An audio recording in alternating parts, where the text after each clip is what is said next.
je vous propose de découvrir cette exposition qui se tient depuis hier soir au Mémorial Act. Des collégiens de Gourbert ont planché sur l'œuvre de Marie Scondé, Chien fou dans la brousse. 2 mois et demi plus tard, leurs travaux donnent lieu à une exposition temporaire. Le reportage de Muriel Barlagne. Des dessins, des tableaux, des installations, du texte, tous inspirés du livre de Marie Scondé, Chien fou dans la brousse.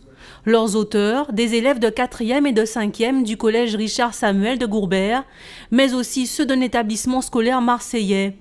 Le fruit d'un projet pédagogique pensé par des plasticiens de Marseille, ainsi que le comité Maméga, une association de diffusion de la culture et de lutte contre l'illettrisme et l'exclusion.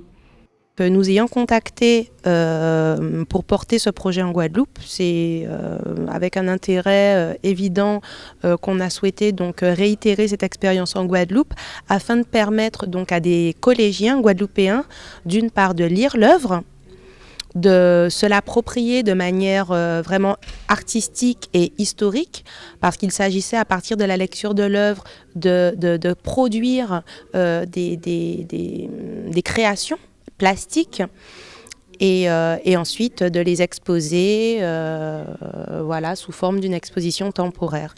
Cette approche pluridisciplinaire de l'ouvrage de Marie Scondé a nécessité l'intervention de professeurs divers, histoire, littérature, mais aussi arts plastiques. Les plasticiens sont allés donc encadrer des ateliers pendant 2 semaines au sein du collège de Gourbert pour produire donc toutes les œuvres que vous voyez là, enfin une grande majorité d'entre elles, et en même temps aborder, donc comme je disais tout à l'heure, certaines techniques artistiques ou certaines mouvances de l'histoire de l'art. Parce que c'est avant tout une manière de s'approprier l'histoire, mais aussi de s'approprier l'art, tout simplement.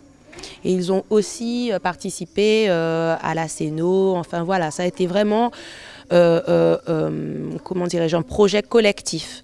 Parce qu'il faut aussi savoir que tout ce qui est valorisation, mise en espace des œuvres fait aussi partie des programmes scolaires.